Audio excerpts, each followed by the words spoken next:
What's up? What's up? What's up, everybody? Welcome back to the AM, guys. Welcome back to 5 Minute Rants. I'm your host, Michael Abernathy, and welcome back to the show predicated on the journey of life and business.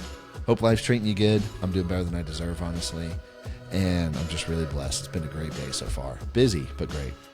Well, guys, today I'm actually going to talk about how to price your stuff, okay?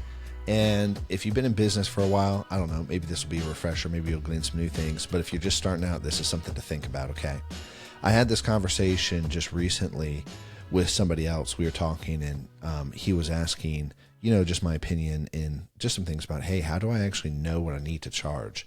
Well, one, normally with whatever you're doing, there's an industry standard. You can Google it, like, hey, how much is it on average does it cost for whatever service I'm offering or whatever product I'm offering, right? That's a great start. However, you've got to know your numbers, and all this starts with numbers. And actually, it really surprises me how many people I talk to that run business or do businesses and have a company that they're not looking at their numbers, right? They're not actually looking at their numbers. They're not looking at the bookkeeping. They're not actually sitting down and understanding the financial model they're operating out of. They don't even have a financial model, much less a budget, much less an actual meeting consistently where they're talking about their profit and loss statements. They're talking about cash flow. They're talking about forecasting, all these other things. They're not doing any of that. And that's actually pretty surprising, but it's normal. So if you're actually about to start doing this, or if you have been doing this, let me tell you something. Look at your numbers.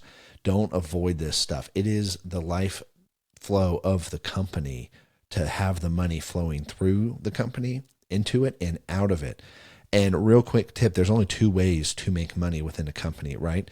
You either keep more, so that means you spend less, you cut expenses, or you generate more, which means you have more come in the door through revenue, through sales and things like that.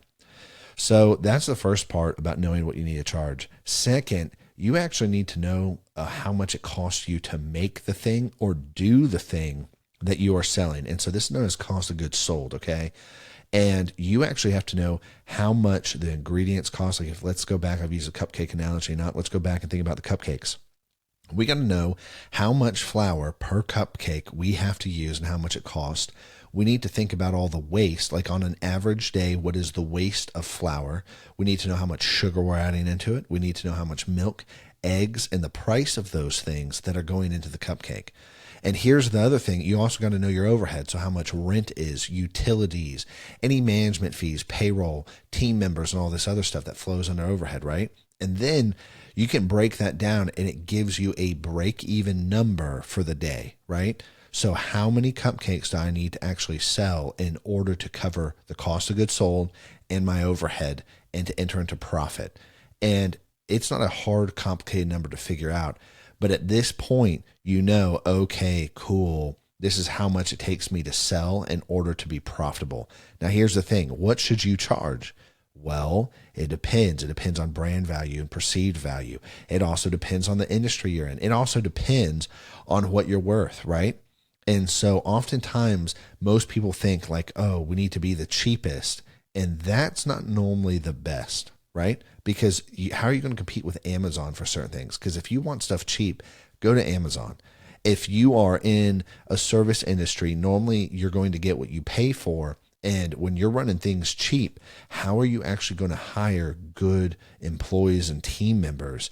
Because cheap means you're only able to pay for cheap. Now, there are large models and different things to where you're doing and making profit in mass because you're selling in mass. You can look at grocery stores and understand how they work and how they're operating and do things like that, right?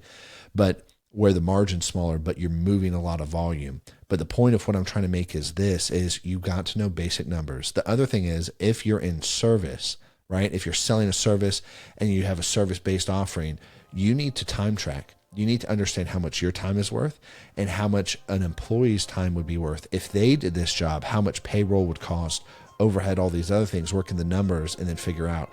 A good rule of thumb real quick for pricing services is thirds.